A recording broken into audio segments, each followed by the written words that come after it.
and he talk about Kamala Harris actions, like Kamala Harris will do.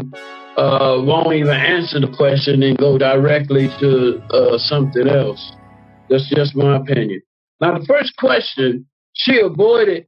The first question was, do you even know the amount of illegal immigrants? Is it 1 million, 6 million, 10 million? She skated around that, skated straight. We still didn't get an answer from her from that. Then she still didn't answer the question about the 2022 Citizenship Act. Still don't have no answer for that. You know? It says she wouldn't. It's just that she wouldn't admit. For one thing, she wouldn't admit the national impact of the 6 Democrats that voted against the border policy, nor the rise in illegal immigrant crime. That's 3 questions back to back. She just blatantly didn't answer. Mr. Blue, do you recall all 3 of those questions that she blatantly didn't answer? Oh, yes. I mean, I watched the interview maybe 4 or 5 times just to get a grasp, just to prepare for tonight. But the main thing that I get from it, she's definitely, it's her people. It's not her directly.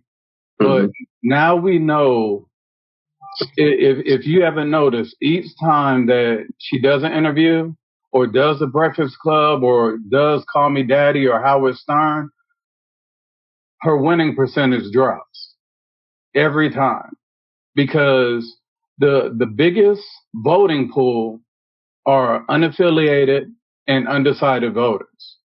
So hold on a second, Mr. Blue. Can you repeat that again for Michael? Because let me say real quick, I didn't hear anything from the time that Mr. James started talking, so I missed all of that.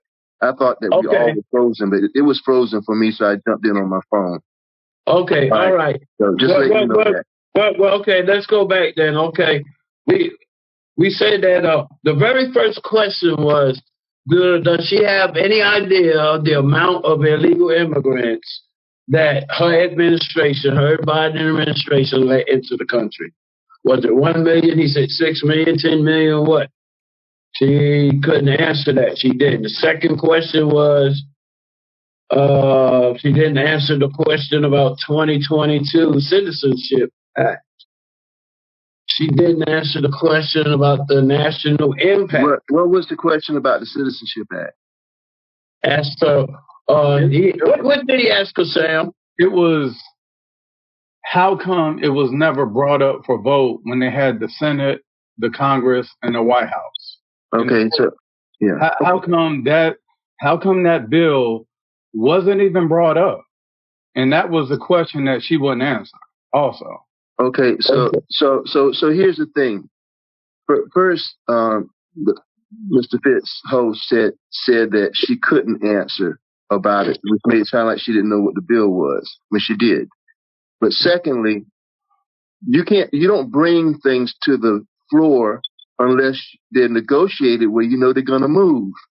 So if you don't know these things, and I know some people do know these things, and we don't want to mislead people.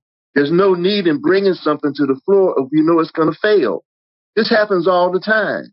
It happens on both sides of the aisle. Yeah, but why? Just like you answered that question, why couldn't she just say exactly what you said? Because she's trying to give information to people that she's at an audience, and she's trying to give information that she wants to give.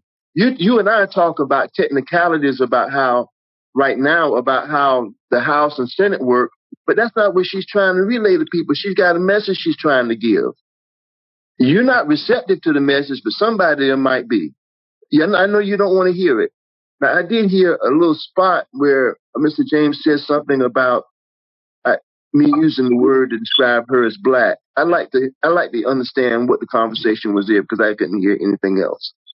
Oh, that was in reference to, and I was explaining because I listened to Candace Owens, and as much as I have disliked her in the past. Every once in a while, as they say, even a broke clock is right twice a day. Yeah, I agree with some things she says too. Yeah. So she has been doing research about her heritage, and she has been claiming that this woman that's in her book is her grandmother, and that woman's not her grandmother. Her grandmother is described as very fair skinned, looking like an Irish person. Have you seen her father? Yeah, have you seen a picture of her father? Have you seen Indian people? Oh, I work with Indian people all the time. Okay, then you know that there are dark-skinned Indian people. Does he look like? Does her father look Indian to you? Yeah. Yeah, absolutely.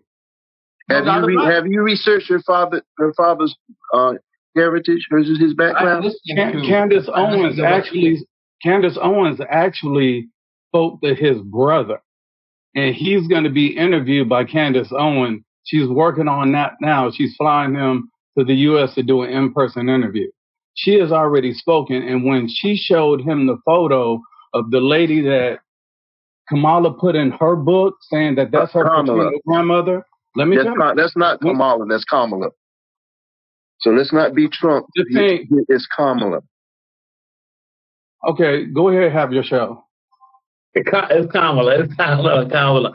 All right. But anyway, okay, then to escape by that, the very next question, to me, it's just like, it's like she's not answering the question. They asked her about what was the national impact of the 6th Democrat that didn't vote, that voted against the border policies. We still don't have no answer to that. Well, I don't think that's what he was saying. I think he was saying that because they voted they voted against it, there must be something wrong with the bill. I think that's what he was trying to say. He said, why did they vote against it if it was so good? But I'm here to tell you that there's people on both sides that vote against stuff. Now, granted, the Republicans took a really strong line behind Trump, and he's not even in the part. He's not even a politician per se. He doesn't have whole office, is what I should say. But I mean, it's not unusual that people in your party don't vote for something. He's more of a businessman. Yeah. Okay. Well, if you can call somebody that's had 5 or 6 bankruptcies and the money he got from his dad, a businessman, yeah, sure. Oh yeah, and look, think about what you just said. That many bankruptcies and still a millionaire and still doing better than most. Oh well, yeah. If you're grifting, you can be successful. Yeah, so that speaks by him. That's what he does. He grifted at his university. He grifts with selling Bibles with his name on it, all this kind of stuff. Yeah, you can. If that is the way you want to make money, you can do it. People make money. I mean, he's not forcing nobody. But he's not forcing nobody to buy that stuff. That's called genius. See, the dude is a genius, and he's a winner. The dude's a winner and a genius. You, I, and everyone on here could, if we lowered our standards about how we treat people, could go tell people we're going to teach you something in university, charge you thousands of dollars, and don't teach you what we said. If we're willing to do those things, people get wealthy off of crooked behavior. I mean, but there's nothing crooked about selling those shoes. No, that's just shameful. I'm talking about the crooked stuff. But we've said the same thing over and over again about. We can move on to another topic or along the line because we are just repeating ourselves now. Okay. Did anybody you seen the whole interview of Mr. James? No, I've only seen pieces of it. Pieces of it. Any other thing you want to highlight before we go? I saw the 60 Minutes interview, and that was hysterical because of the way that they edited that interview. At least the Fox stuff didn't get edited. It was broadcast live and it stayed live. But that 60 Minutes was a joke. Well, it would have been good if Trump had actually appeared on 60 Minutes. Well, no, let's not talk about what Trump did. Why not? Talk about what she did. Why not? What they did. Because we got to show on Trump. We got to show on Trump. Every time, this is what I'm noticing. Every time, anytime somebody that's with Kamala Harris, the first thing they go to is Trump when we talking about Kamala Harris. Okay, I don't see that with Trump. Trump talks about what's happening now, what's going on now. I noticed that, Coach. So you don't notice when he calls her dumb and he does that. Well, he does that every day. No, he does. Hold on. He does that every day. Not when he's asked a question. Oh, yes, he does. Yeah. No, but when he answers the question though. That's all I'm saying. Oh, like when somebody asked him what was he going to do about cost of child care, and he started talking about immigrants are rapists and murderers. You mean that answered the question? Well, let me put it this way. He doesn't talk about Kamala Harris as much as Kamala Harris talks about him when she gets stuck on a question, and her body language is telling on her. When she can't answer the question, the first thing we're gonna disagree on that. You're gonna say one thing. I'm talking about her body language. When you could tell she's not getting ready to answer a question. When she grabs that glass of water, crosses her legs, and then she goes off on a tantrum. Mr. Blue, anything else in that interview that you seen was blatant and deviated from the topic? Because we get the Trump's town hall next. No, I just think it was, as I was saying earlier before I was interrupted, I'm looking at it from an unaffiliated or undecided point of view when I say, did someone do well or not in their interview? Now, the largest group are undecided and unaffiliated voters in the country. They're the ones who are going to win the election. So they want to hear policy. That's why the undecideds, whether they're Democrat or Republican, they haven't decided yet because they're waiting to hear policies that they want to hear. On the interview last night, she says zero policy. Everything was strictly about a border bill or Donald Trump, him being senile. It was zero policy. And I watched it 5 times. And just to make my notes, just to do those things, but she didn't reach any voters. Just like when they had the presidential debate, I said it was a waste of time for both because no policies were discussed. And when the polls came out the following week, guess what? It didn't budge. When the polls came out the day out, the polls that's been released last night and this morning, they're reflecting how bad she did because she just dropped 4 more points, and it's looking like Trump may even now win the popular vote. It's 49 to 48. She's up by 1% for the popular vote. So it's never been a Democrat that much of a little lead, but it's because they're not hearing policy from her. They're hearing gaslight. They're not hearing, how are you going to make it easier for me to live? They're not hearing that. And she said nothing about that last night. Everything, her people, whether her people or her, they all told her, make sure every time you end on Trump. Make sure every time, and you could tell that. She was well prepared that way, but again, she didn't gain any voters. And that, to me, is why it wasn't a successful interview. All I hear from Kamala Harris is vision, her vision that nobody else can see, and hope. People are tired of hope. I'm with Mr. James on that. They've been hoping for years. It's time to quit hoping and take action. All right. With that being said, well, you know, there was some stuff said right there.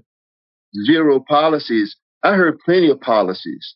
So all you got to do is listen to the debate in the interview of her trying to give you policies, but she talked about policies for people to get in homes, to be able to buy a home. She talked about child care and how difficult it was. She talked about a lot of things. Yeah. So to say she had zero policy discussion, I don't get that kind of conversation. But you know what? You know what, Coach Bowie? She would bring that up when she was asked another question about something else. She would divert to that. So she wants to talk about policies instead of some foolishness about you need to apologize for what somebody killed somebody over here. She didn't kill anybody. They didn't. It's debatable. It's debatable whose fault it is, because, like I said, one person could say you wouldn't pass immigration reform, and the other one's going to say, well, you should have had Trump's. She didn't want to do it Trump's way. You're not supposed to. They don't Trump's presidency.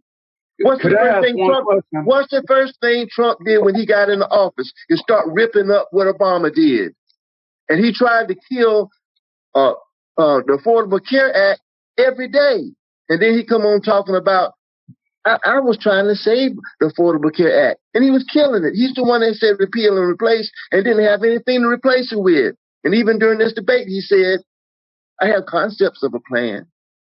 So, no. What's your question, Sam? Oh, okay. Oh, wow. I'm getting ready to snow, y'all. Yeah, oh man, my jaw is dropped.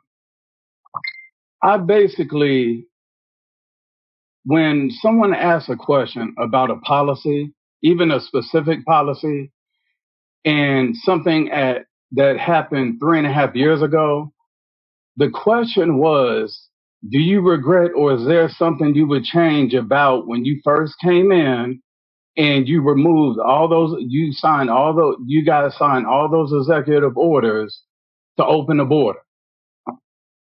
And she wouldn't answer.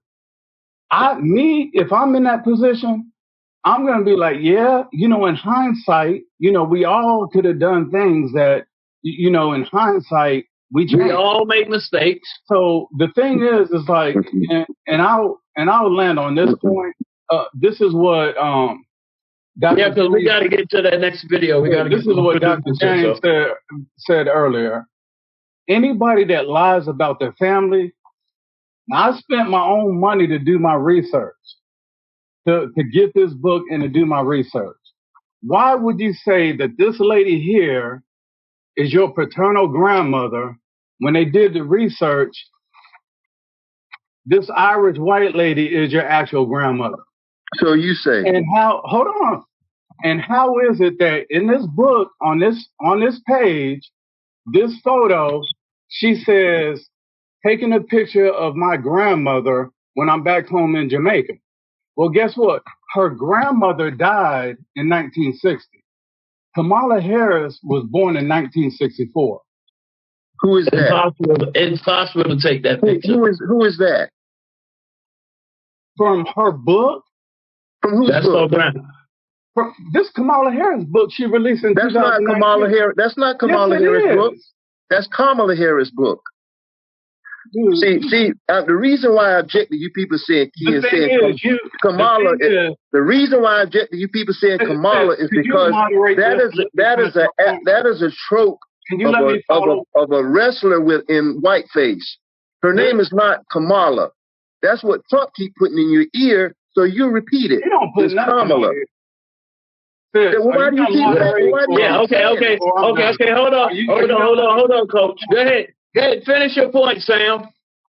Why, in her book that she wrote, would she post this picture saying that this is her grandmother when this is her actual grandmother?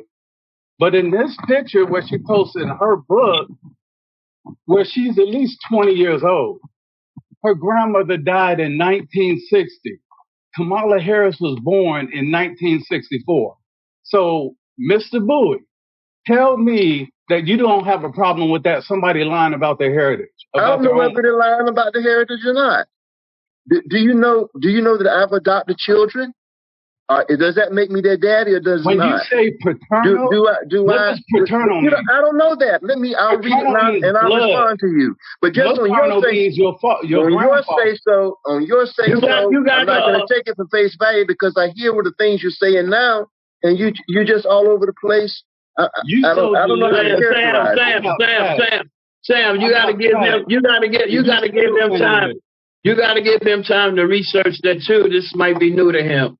But anyway, we have to go to Michael's choice of video about with the town hall with Trump. But I do want to say this though. I asked many people who are they voting for. I hear some say Trump, and I hear the majority of them say none of them. But I never hear anybody say they voting for Kamala Harris. I'm voting for Kamala Harris. Yeah, I know. I've heard you say it, but my wife is voting for Kamala Harris. My niece is voting for Kamala Harris. You're the first person my mother's voting for Kamala Harris. Other than the Hip Hop Awards. So the circle that you're in will say that because you run with those people. So that is anecdotal statements like that mean nothing. Well, the only way we're going to know is election day. That's the only way we're going to know. That's the only way we're going to know. Okay. The polls are up and down. We got 12 minutes. From conventions and bump from all kinds of stuff. We got 12 minutes. Or do y'all want to continue this conversation about this one and do the town hall? Go ahead and go into it. Like I said, we're just repeating the same thing, so you can go to the next item. All right. Go ahead, Sawyer. Play that and talk about the other side. We asked that question to the former president today. Harris Faulkner had a town hall, and this is how he responded. I heard about that. They were saying I was like threatening. I'm not threatening anybody. They're the ones doing the threatening. They do phony investigations. I've been investigated more than Alphonse Capone. He was the greatest gangster. No, it's true. We've got to think of it. It's called weaponization of government. It's a terrible thing. So, Brett, I'm sorry, and with all due respect, that clip was not what he has been saying about the enemy within. It is the enemy from within, and they're very dangerous. They're Marxists and communists and fascists, and they're sick. I use a guy like Adam Schiff because they made up the Russia hoax. It took 2 years to solve the problem. Absolutely nothing was done wrong, et cetera, et cetera. They're dangerous for our country. We have China, we have Russia, we have all these countries. If you have a smart president, they can all be handled. The more difficult are wait. So y'all played that other video for 2 minutes, and you couldn't stop in 30 seconds. Okay, my producer just told me we had to cut it in order to discuss it. Go ahead and run it for a minute. Go ahead and run it for a minute and 30 seconds, Lloyd. People, they're so sick and they're so evil. Yeah, I mean, Brian, obviously what we showed there was the moment that Bret Baier showed Vice President Harris during the interview, and then the actual moment that occurred during that town hall that he should have shown during that interview. What did you make of that? The town hall was softball. The Harris interview was hardball. And that's to be expected from Fox because it is an extension of the Trump campaign. That's why it's so notable. You showed up and did the interview. But what she was... Okay, guys. Yeah, I'm simply going by the engineer so we can have time to discuss it. All right. What issue did you have an issue with that, Mr. James? Tell me, did you see an issue that fits? The issue I seen with it was that I didn't. Whatever question he was asked, he answered. Did you have an issue with that clip, Mr. James? You know, I've been saying this for I don't know how long in my life now, but it is the enemy within for me, and part of the problem is he's part of the enemy within. was I'm concerned. But it's. I keep telling people all the time. I said every civilization goes up and it crashes. Everyone. I don't care if it's the Egyptians or the Greeks, the Romans. I don't care what civilization it is. They all crash and burn, and they all crash and burn because of the enemy within, the corruption within. And that's exactly what I see. And so I can't disagree with what he's saying in that aspect. Because it is. This government is corrupt from the inside out.